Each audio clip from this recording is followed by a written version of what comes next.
नमस्कार दोस्तों, आज की वीडियो में हम बात करने वाले हैं फर्स्ट क्राई यानी ब्रेनबीज सॉल्यूशन लिमिटेड के आईपीओ के बारे में। आईपीओ का इश्यू साइज यहाँ पे मैसिव 4193 करोड़ का रखा गया है, जिसमें से 1666 करोड़ फ्रेश इश्यू है, यानी ये पैसा सीधा कंपनी के पास जाने वाला है, और करीब 2527 करोड़ रुपए ऑफर फॉर सेल है जो प्रमोटर अपनी शेयर होल्डिंग सेल करेंगे। आज 6 अगस्त से आईपीओ ओपन हो चुका है और 8 अगस्त शाम 5 बजे तक ये आईपीओ ओपन रहने वाला है अप्लाई करने के लिए। तो इस वीडियो में हम सबसे पहले इसके ग्रे मार्केट प्रीमियम की बात करेंगे, उसके बाद कंपनी के आईपीओ की डिटेल्स, कंपनी क्या बिजनेस करती है, इस इंडस्ट्री में क्या फ्यूचर है, कंपनी के की फाइनेंशियल्स अच्छे से डिस्कस करेंगे। इसके बाद मेरा क्या ओपिनियन रहने वाला है, अप्लाई करना चाहिए नहीं, ये भी वीडियो के लास्ट में डिस्कस करेंगे, इसलिए वीडियो को पूरा देखिएगा। Before starting IPO and finance updates के लिए आप हमारे टेलीग्राम को फॉलो कर लीजिएगा, लिंक आपको वीडियो डिस्क्रिप्शन में मिल जाएगा।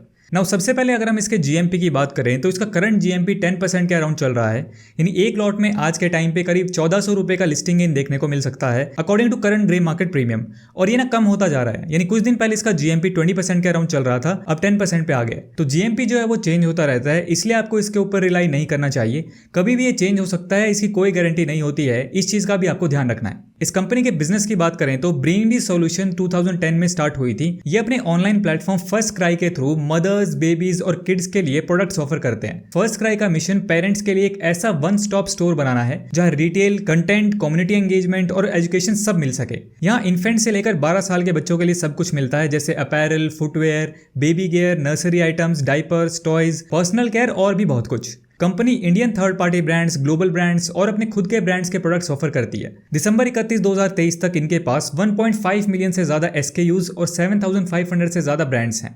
इस इंडस्ट्री की बात करें तो इंडिया में पॉपुलेशन बढ़ने के साथ रिटेल इंडस्ट्री भी बहुत तेजी से ग्रो कर रही है। पेरेंट्स अपने बच्चों पर ज्यादा खर्चा कर रहे हैं, चाइल्ड हेल्थ के प्रति ज्यादा जानकारी और ज्यादा पैसे होने के कारण लोग चाइल्ड केयर प्रोडक्ट्स ज्यादा खरीद रहे हैं। ये मार्केट यूएस और चाइना से भी बहुत तेजी से बढ़ रहा है, तो ये एक पॉजिटिव पॉइंट है कंपनी के लिए, क्योंकि फर्स्ट क्राई का फिलहाल इस सेगमेंट में अच्छा मार्केट शेयर है। अब हम क्विकली इस आईपीओ की डिटेल्स की बात कर लेते हैं। आईपीओ का प्राइस बैंड यहाँ पे 440 टू 465 रुपीज का रखा गया है। टोटल इशू साइज यहाँ पे करीब 4193 करोड़ का है, जिसमें से ऑफर फॉर सेल यहाँ पे 166 करोड़ का है और फ्रेश इशू यहाँ पे 2527 करोड़ के करीब रखा गया है। कंपनी के एम्प्लॉइज के लिए यहाँ पे 44 रुपीज का डिस्काउंट रखा गया है। एक लॉट में यहाँ पे करीब 32 शेयर्स रखे गए हैं, यानी रिटेल कैटेगरी में आपको इस आईपीओ में अप्लाई करने के लिए करीब 14,880 मिनिमम पे करने पड़ेंगे। आईपीओ की जो टाइमलाइन होने वाली है उसको आप यहाँ पे स्क्रीन पे देख सकते हैं। 13 अगस्त को इस आईपीओ की लिस्टिंग होगी और 8 अगस्त शाम 5 बजे तक आप इस आईपीओ में अप्लाई कर सकते हैं। आईपीओ के रिजर्वेशन की बात करें तो रिटेल कैटेगरी के लिए यहाँ पे सिर्फ 10% का रिजर्वेशन रखा गया है, क्योंकि जैसा कि हम जानते हैं कंपनी लास्ट 3 इयर्स में लॉस में है, तो मैक्सिमम 10% ही रिटेल ऑफरिंग अलाउड होती है, और करीब 0.1% एम्प्लॉइज को ऑफरिंग है, 14.99% हाई नेटवर्थ इंडिविजुअल्स के लिए है, और बाकी बचा हुआ क्यूआईबी एंड एंकर्स इन्वेस्टर्स के लिए रिजर्व रखा गया। इस आईपीओ इशू के ऑब्जेक्टिव की बात करें तो कंपनी जो फ्रेश इशू से पैसा उठाने वाली है, उस पैसे को वो सबसे पहले एक्सपेंशन करने के लिए यूज करेंगे। जो फर्स्ट क्राई एंड उनके सब्सिडायरी कंपनीज हैं, उनके new stores and warehouses को ओपन करना, साथ में जो एग्जिस्टिंग स्टोर्स हैं उनकी लीज के पेमेंट के लिए भी उसका यूज किया जाएगा। इसके अलावा company marketing, acquisitions and technology cost पे भी आईपीओ से आने वाले पैसे को यूज कर सकती है। चलिए अब इसके फाइनेंशियल्स को देख लेते हैं। तो सबसे पहले अगर हम एसेट्स की बात करें तो एसेट्स में हमें ईयर ऑन ईयर ठीक ठाक ग्रोथ देखने को मिल रही है। वहीं रेवेन्यू की बात करें तो रेवेन्यू में भी अच्छी ग्रोथ है। फाइनेंशियल ईयर 22 के मुकाबले फाइनेंशियल ईयर 23 में रेवेन्यू डबल से भी ज्यादा हुआ है, और फाइनेंशियल ईयर 24 में थोड़ा कम इंक्रीज हुआ है। लेकिन अगर हम प्रॉफिट आफ्टर टैक्स में देखें, यहाँ पे इशू है, कंपनी जो है वो लॉस में है।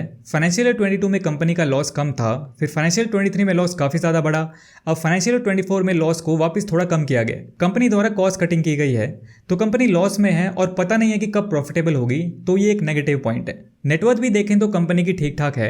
रिजर्व्स एंड सरप्लस की बात करें तो ये भी कंपनी के अच्छे हैं। एंड बोरोइंग देखें तो ईयर ऑन ईयर कंपनी पे जो डेट है वो इंक्रीज होता जा रहा है, लेकिन वैसे अगर हम डेट टू इक्विटी रेशियो देखें तो कंपनी का कम है, तो डेट इतना भी ज्यादा नहीं है कंपनी पर, मैनेजेबल लग रहा है। हालांकि कंपनी अपने फ्रेश इशू से डेट की रीपेमेंट नहीं कर रही है। अब क्योंकि कंपनी लॉस में है तो इसके की परफॉर्मेंस रेशियोज का भी ज्यादा मतलब नहीं बनता है। रिटर्न ऑन नेटवर्थ नेगेटिव में है, ऑब्वियसली कंपनी लॉस में है इसलिए, and price to book value ratio भी थोड़ा हायर साइड पे है। इसका पीयर का कोई कंपैरिजन नहीं है, क्योंकि इस पर्टिकुलर बिजनेस सेगमेंट में इस कंपनी का कोई लिस्टेड कॉम्पिटिटर नहीं है। तो ये कंपनी अगर प्रॉफिट में आ जाती है तो इस चीज का बेनिफिट इसको यहाँ पे मिल सकता है। अब बात करते हैं कंक्लूजन की कि आईपीओ में अप्लाई करना चाहिए नहीं। उससे पहले आप या आपके फैमिली मेंबर्स को फ्री में डीमैट अकाउंट ओपन करवाना है तो डिस्क्रिप्शन में आपको टॉप डीमैट अकाउंट्स के लिंक मिल जाएंगे। मैं अपना ओपिनियन आपके साथ शेयर कर देता हूं, बाकी आपको अपना डिसीजन अपना रिसर्च करके लेना है या अपने फाइनेंशियल एडवाइजर से कंसल्ट करें। ये वीडियो सिर्फ एजुकेशन पर्पस के लिए। तो देखिए, एक आइडियल कंपनी क्या होती है जो आपको प्रॉफिट जनरेट करके दे, लेकिन ये लॉस मेकिंग है, डेट भी इसके ऊपर अच्छा खासा है और आईपीओ के पैसे से डेट रीपे नहीं कर रहे हैं। उसके अलावा ऑफर फॉर सेल ज्यादा है, एग्जिस्टिंग इन्वेस्टर्स सेल ज्यादा कर रहे हैं। देखिए, सेक्टर भले यूनिक हो लेकिन शेयर मार्केट के लिए बाकी चीजें यहाँ पे थोड़ी नेगेटिव हैं, तो ये चीजें हमें यहाँ पे ध्यान में रखनी है। लॉस मेकिंग है बट इसके पीछे बड़े इन्वेस्टर्स की बैकिंग है, तो हो सकता है कि इसकी एंकर लिस्ट वगैरह बढ़िया आ सकती है, तो इसकी थोड़ी बहुत डिमांड बन सकती है। वो देखने वाली बात होगी आगे क्या होता है। इसका जीएमपी भी बहुत कम चल रहा है और लगातार कम होता जा रहा है। ओवरऑल मुझे ठीक ठाक आईपीओ लग रहा है, ज्यादा एक्सपेक्टेशन इससे हमें नहीं रखनी चाहिए। बाकी ये मेरा ओपिनियन है, आप अपना रिसर्च जरूर कीजिए। आपका क्या ओपिनियन है इस आईपीओ को लेकर कमेंट सेक्शन में जरूर बताइए। टेलीग्राम पे फॉलो कर लीजिएगा for IPO and finance updates, link description में है। आज की वीडियो में इतना ही। वीडियो पसंद आया तो लाइक कीजिए। Thanks for watching.